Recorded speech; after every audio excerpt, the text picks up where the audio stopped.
Hello, freak bitches. It's like there's no respect for like what we have, how much different, how much higher a standard of living we live than the vast, than most humans that are alive today, and the vast majority of humans who have ever existed. Right. I mean, it's like I get this from a Jordan Peterson lecture, but he said it was in 1895.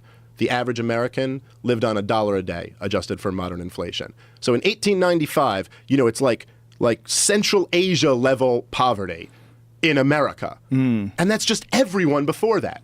Living in back-breaking poverty was like just life. That was just all of life. And it's like we figured something out in these last less than 200 years.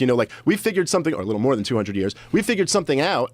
Wait, what am I saying? No. Less than 200 years. We figured something out in this Industrial Revolution that now lets us live up here on this. And it's like we can lose that. And a lot of it had to do with freedom.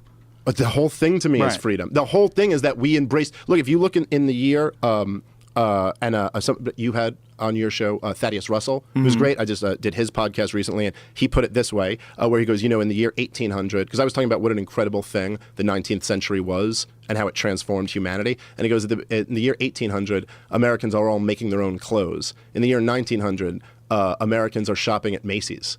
Yeah. If you had said in the year 1845 and been like, dude, in the next 65 years, slavery is going to be abolished in the West and we're going to have an industrial revolution. It's like magic happened. And that's why we live the way we live today. And no one is even interested in that story. Right. Like, why do we have this much wealth? Right. And I like what you said, I think it's all about freedom. And when you have a guy like Bernie Sanders who harps on and on about income inequality, I have a real issue with that because it's one of those blanket statements that sounds really good at a campaign speech, but freedom itself breeds income inequality. Yes. Because freedom means you can do whatever you want. You could do very little, or you could work like a maniac. Well, if you're going to work like if here's the game, okay? You do something, for that something, you get currency, you use that currency to buy things, or to make sure you don't have to work again, buy food and goods and take trips and travel. The more you work, the more you decide that you want to pursue something, the more chances you have to acquire that currency if you do it correctly.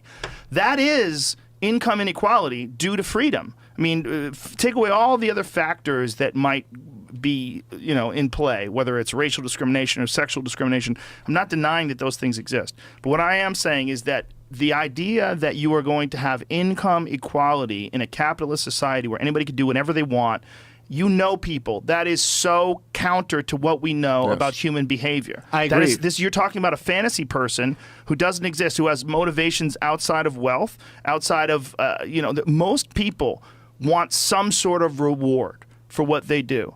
And if everybody gets the same amount, there's no fucking reward for working extra hard. Yeah, and that's absolutely. not going to. Well, you're not going to get Microsoft. You're not going to get IBM. And you're it's not going to get just. Apple. I mean, it's not just. I mean, they talk about fairness a lot, which is a strange concept. But it's not just that somebody works twice as hard and doesn't get more. I mean, that's not the right thing to do. Anyway, but like what you were saying, and I just think it's like they use the term so much. But what's misleading about it? You're absolutely right that freedom breeds inequality. But what's misleading about it is by that people think like the poor get poorer. No. And that is objectively false, demonstrably false. It's not they make it out like the rich get richer and the poor get poorer, like that old saying, but it's like that, if you think it through, like that can't really continue well, like that. You're always going to have no, but poor, the poor get you're always richer. going to have rich, but if the poor work hard and figure they have a possibility to escape whatever economic situation they're in, it is possible with freedom. And homeless people here live better than rich people in third world countries, or certainly at least better than average people in third world countries. So it's like, it's not just that the inequality grows, it's like everything moves up and the inequality grows up here. This is like what I can't understand.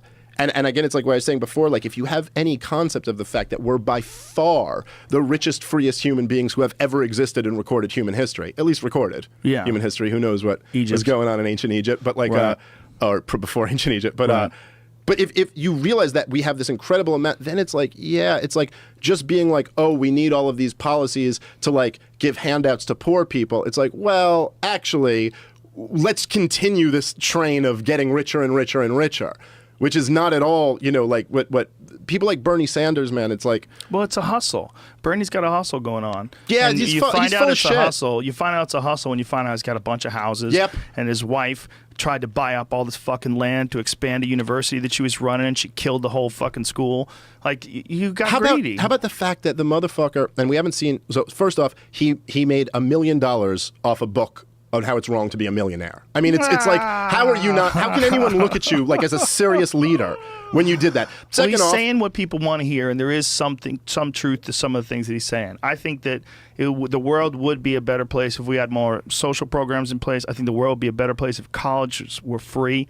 If we, I think, I mean, I don't disagree with like the thought behind that. I think that all of these things would be better suited in voluntary arrangements than some forced government monopoly. But I do agree with you that, like, sure, I'd like great schools to be very affordable or free if possible. I'd like everyone to be, and Bernie Sanders certainly addressed some very real problems. Yeah. Like, he would point things out that were very real. Like, he would be like, you know, they claim it's a great recovery, but, you know, 90% of the new wealth has gone to the top 3%. You know, like, he'd have some points. like Jackie Mason. I only do one New York Jew, and that has to apply to every New York Jew who's out there. But like I do, so like there is some, and I don't care if Bernie Sanders makes $1 million, but there's something like, number one, making $1 million while claiming it's kind of a moral issue that some people have so much while others have so little. Endorsing Hillary Clinton. I mean, I just don't know how you can look at the guy who goes, the problem is income inequality and the banking, you know, cartel, but I'm going to vote for the candidate of the big banks. Like, to me, that's insane. It would be if Ron Paul endorsed McCain. Well, don't you think the big banks sort of were on both teams? Yeah. Well, I don't know if they were on Trump's team, but they've certainly been on every other team but besides they are that. now. Yeah. Most certainly. Oh, yeah. You know? I mean, absolutely. I think... God, it's not even like the say. teams. They run the Treasury Department and the Federal Reserve. Like, they run the whole system. But the fact that Bernie Sanders never had like a fiery speech about what happened at the DNC, about how they literally conspired to ruin him and to take him out of the race with Hillary, because the DNC wanted Hillary to be the candidate.